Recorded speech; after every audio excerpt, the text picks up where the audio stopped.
Awesome. How's it going, everyone? It's Thursday, June 9th. Wow, where is the year going? It's almost summer. My kids are off on break now. Um, Glad to see everyone here today. Can't wait to see who's going to pop in, who's going to interact a little bit. I'm just going to make sure that everything's working properly. Yep, great. So, welcome everybody to part two of my June series on how to make decisions you're going to love. And today I'm going to dive into, I think, a really interesting and underlooked part of making decisions, which is decision fatigue. But before we get into that, I want to kind of see if anyone or watched the video last week, if anyone tried the activities. Remember, last week I went over into like the 5 steps of how to make decisions. And it was, so I hope you guys got some value from that. Like I said, I'm always here if you guys want to bounce any ideas or anything else. I have some really good tactics on how to battle decision fatigue today.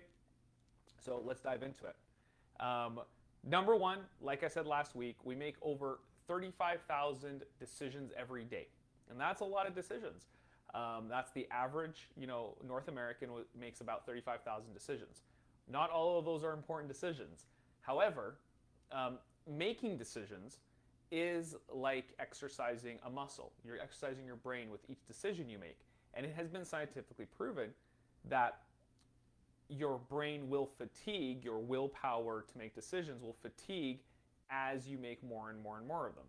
And this results in worse decision making, more negative decisions, and as a result of this fatigue. So I'm going to go through a few of the negatives to decision fatigue and how it crops up when you're doing this. First, it impairs our decision to make sound. It impairs our ability to make sound decisions. Okay. 2, we become impatient when we're tired, and I think you guys can all feel this. Is that when you're tired, you're not in the mood, so you will make impatient decisions, impulsive decisions, irrational decisions, and ultimately you'll also take a more passive role. So you're in that position where you're waiting for somebody else to make a decision for you. And usually, a lot of the times we do that. We defer to a friend or to a spouse or to a parent to just make the decision for us, to make it easy. And then we realize as these start to pile up, that somebody else is making all of our decisions, and we are now having to deal with the results of those. So just kind of go through. I want to give you guys an example. This is something I thought was really cool. It was called the tired judges. This was a scientific study that was done a few years back, where they looked at the way that decision fatigue played a role in how judges decided who they would give parole to or not. And I believe they looked at about 11,000 cases, and they were analyzing the judges' decisions throughout the day, and for all the different types of parole hearings. It could have been murder, it could have been robbery, it could have been drugs. It didn't matter. They saw one consistent trend, which was early in the day, the judges were more favorable to give a pardon sentence than they were as the judge would fatigue. So it kind of looked like this. And this isn't the scientific graph, but at the beginning, they would be favorable, and then they would drop off. And then after lunch, they would come back favorable and drop off. And then after another break in the day, they would start off and come down. So they would essentially, and I'm going to stop using these bad markers, so they would essentially all, regardless of who they were looking at, situations and everything else, the favorable, about 65 favorable, was about 64% when a judge was rested or fresh off a break or fresh off of lunch. 64% favorable rulings down to 0. Now that's pretty shocking. Nothing else changed except for the mental bandwidth and energy of the judge. And this study really kind of brought to light the whole idea of decision fatigue and how we can't maintain making good decisions or making what we would say the same decisions at the end of the day as we would at the beginning of the day. This logic has now been applied to the medical world for nurses, doctors, anyone else who has to make critical decisions in a stressful or fatigued environment. So, what do we really learn from this? Number one, don't get arrested. Okay? And number two, if you do get arrested and you're going to go on parole, definitely make sure that your hearing is scheduled early in the day. You want it first thing. You want to be the first guy on the docket. But seriously, the question I want to ask everyone is how many decisions, how many important decisions are you making when you're tired or hungry or just in general fatigued or low energy? And do you make time for this? Is this something that you have even thought of in the past that, making an important decision needs 100% of your mental energy, and are you preparing for that, right? And the other one too is how is your future and the future goals that you're setting out for yourself being impacted by decision fatigue in your day-to-day life? I know my previous lives I did talk about burnout, overwhelm. I think those are all the symptoms of all of these piling up decisions that we kind of go through. So, when you're overwhelmed, it's a decision fatigue of too many things coming at you at once. When it's burnout, you're just too tired to make decisions anymore, and you just are kind of handing things off. One thing I did notice too, as I was doing this research on the decision fatigue, was,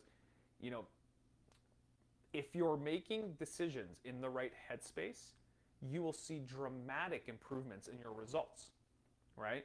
So think about it this way. Say you're on a diet, right? Or say, like the best one is the New Year's resolution where I'm going to go a month without having any alcohol. That's all fine and good. You wake up in the morning, you're full of energy, you hit the road, you're really committed to that. Then as the day progresses and as you've made more and more decisions, nighttime hits. You come home, you're tired, right? You're tired, but you're not just tired physically. You're fatigued, right? That your mental capacity is diminished. That's when your willpower is at its weakest.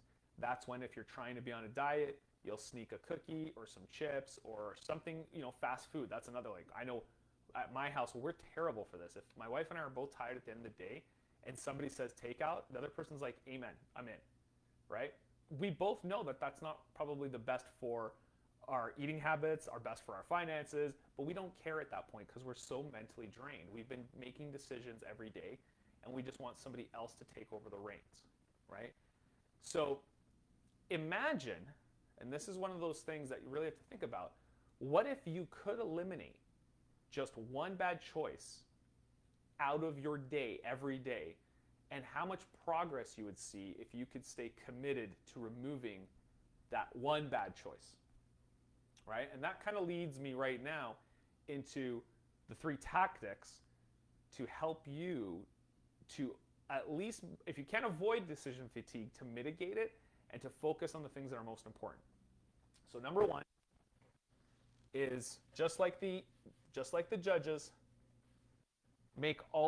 try as much as possible to make your important decisions early in the day or after, or when you're feeling your highest energy, right? So first or your highest energy. And the reason I say highest energy is because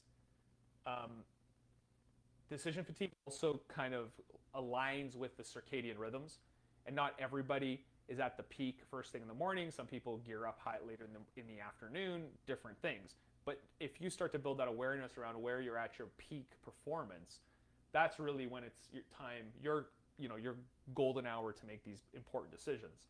But for the most of us, it's the first decision you make, the conscious decision you make in the day. That's what you should be saving for your most important. Number 2, this is a tactical one, and this one anyone can do at any time. Just plan ahead of time, right? A lot of our bandwidth, a lot of our mental decisions are wasted on these mundane, unimportant decisions that we have to make every day. What am I going to eat? What am I going to wear? What route am I going to take to work? We asking ourselves, our brain is creating thousand questions for us to answer, and each one of those questions is eroding our energy bank. So think of it like the battery on your phone, right? Or you have 20 questions. If you have 20 questions in a day before you're done, right? Do you want to use those on what am I going to have for breakfast, or what outfit am I going to wear? I know, like for the breakfast one, I eliminate breakfast altogether. One, helps me reduce calories. Two, it's just one less choice I have to make every day, and I just need that peace of mind, right? If I could, use my wife as an example, she goes through about 4 outfits before she leaves the house, right? It doesn't matter if it's a party, if it's work, if it's just to go out for coffee. There is that mental bandwidth is getting used up in those 4 choices, right? And I'm going to offer you the plan ahead of time trick that my 8-year-old daughter has mastered, which is put your clothes out the day before, right? That's something that she does. And I marvel at her. She never has to worry about what she's wearing in the morning. She lays it on the floor beside her bed, wakes up in the morning, brushes her hair, brushes her teeth, puts on her clothes, and she's ready to go. And if an 8-year-old can do it, we can do it, right? So find something that you can simplify. Find something that you can plan ahead of time for. And that then leads me to number 3, which is simplify. Sorry, I kind of gave that away. So simplify your choices. Have you guys ever go to the grocery store when you're hungry and you're standing in the aisles and you just go blank? Like there's so much choice, right? What the different types of cereals, the different types of breads, the different types of fruits, the different types of cookies, everything, right? And that's just like, I know that for me, too much choice is as bad as zero choice. So as much as you can, really simplify your choices, right? So don't give yourself a choice to opt out of waking up, right? That's just eliminated. There is no choice there. It's just a decision, right? A decision ahead of time. So if you are simplifying your choices, you have plan A or plan B, well, now you only have to pick one of 2. So now you can make your choice and then move on with life. And I would recommend these for all the choices that don't matter, right? These are here for you to do when it doesn't matter. And save the real bandwidth. So Son is his comment right now. That's because it's fun. Yeah, every day's a fashion show, right? And allow yourself the ability to save space in your brain for when life hits you with an important decision to make. And I think if you follow these 3, and one of my quick actions for you this week, and one of the things I would challenge anyone to try, is find just one area of your life that you can simplify, plan ahead of time, right? And just execute for 7 days. And see how much space that frees up. And not just time, but that energy, that mental exhaustion that you're feeling. And I think that this is a really powerful exercise that will yield immediate results. So I challenge all of you to really, plan your day ahead of time. Make your important decisions first, right? Just like when they talk about do your most important thing first thing in the day. Plan your day ahead of time. Try to figure out what time you wake up. Just wake up, right? How you're gonna get to work. Go to work. You got to be here. You got to be there. So it's very much about a little bit of taking that burden off of you first thing in the morning, and then simplify your choices. All right. So I hope that helped everyone. I really hope you have a great week.